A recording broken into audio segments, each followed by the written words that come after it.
on my decluttering journey, and I've avoided this term like the plague because it sounds so depressing, but it's Swedish death cleaning. It sounds so morbid and like, oh great, these are all the things I'm gonna have to do, you know, probably for my parents one day, and I don't want to think about those sad future times. But actually the process itself, or the main question you ask when you're going through this, is pretty helpful.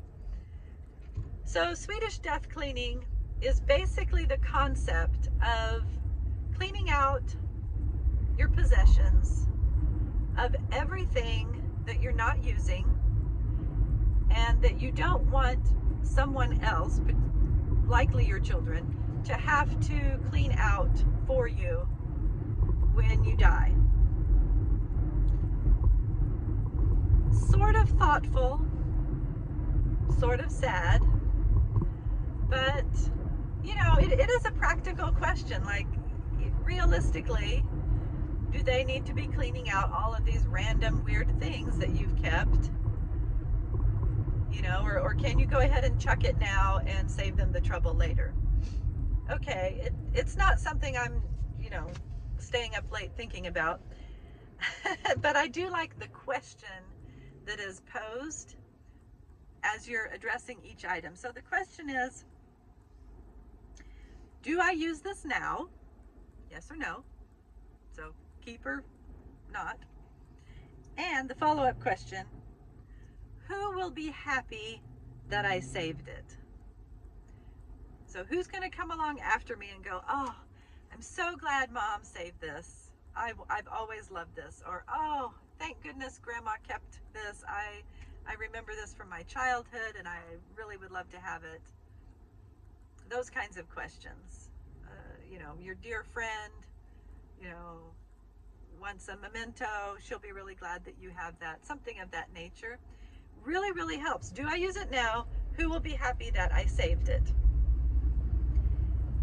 This did not make a huge bit of difference to me because I'm pretty selective with past things that I save until I came onto the parent estrangement scenario, where now I really don't have any expectation that my kids want anything that I have.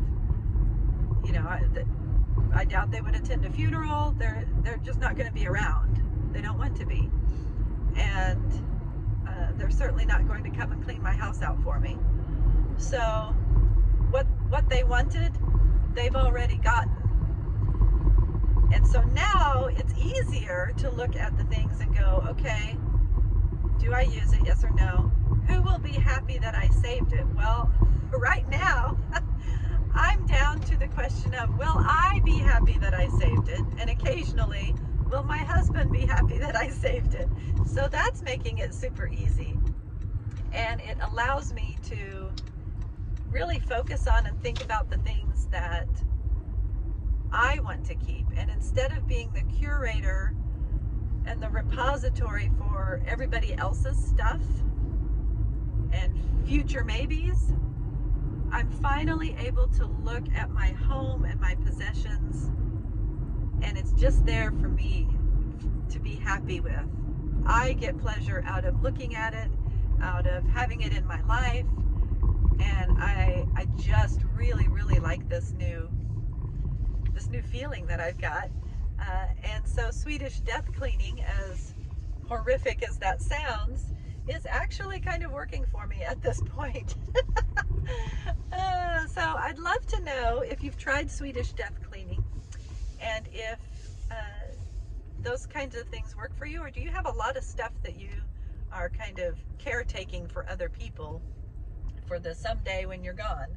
I'd love to know how that works for you, because it's completely changed for me. I thought it was going to be wildly different as I got older and I would be, you know, taking care of all of these different items, and now I'm not so sure.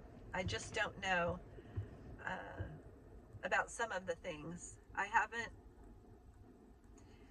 had the courage yet to open up the boxes with the baby shoes and the clothes and all the sweet things from my beautiful babies. But I know they won't want them. So when I'm able to look at that again, I'll be able to, I think, decide whether I want to keep it because it's special to me. And so that's a future me thing that I'll be doing.